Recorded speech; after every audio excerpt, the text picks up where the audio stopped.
Hi, I'm Kevin Clark. I'm an associate editor for America Magazine, and this week one of the news stories we're tracking is the sort of the muddled conclusion of the G20 meeting in Toronto, which ended June 27th.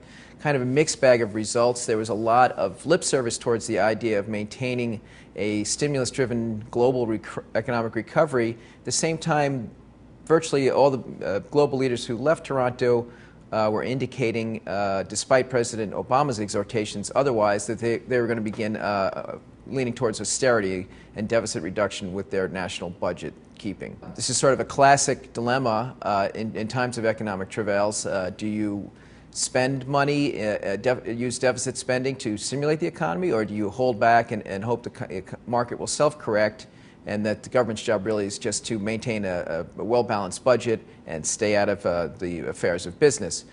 Some nations have no choice. No one's going to lend them more money for deficit spending, those being Greece, Spain, Portugal, and Ireland. The United States, the United Kingdom, however, and a great number of other world leaders do have the options here. So it's interesting that they seem to be taking a preemptive strike towards austerity. I guess the idea is we'll take our lumps now, balance our budgets, reduce our debts, and hopefully build a better foundation for future economic growth. That's led someone like Paul Krugman, who's by all accounts got a very large brain and seems to know what he's talking about, to be very concerned that we are simply repeating the mistakes of the past and that we are laying not the foundation for economic growth, but another third and perhaps lengthy depression. The policymakers out of Toronto, however, seem to feel that they can fine-tune the economy by maybe having micro spending and overall strategy of reducing deficits that'll just keep the recovery moving along. Now, it's worth remembering that Herbert Hoover, who got a lot of the blame for creating the Great Depression in the 1930s here in the United States, if you really take a hard look at his activities in the early 30s, was essentially also trying to do the same thing. He seemed to be doing a little bit of both.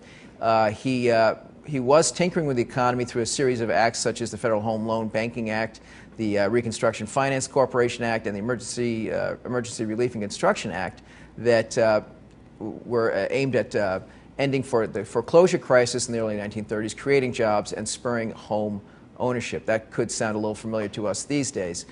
We know the results of Hoover's tinkering with the economy. They eventually led to the Great Depression, although, of course, a lot of that blame can be laid to the tax increases and the tariff raising that they did in the early 1930s as well, also with an idea at balancing budgets and keeping deficit spending to a minimum.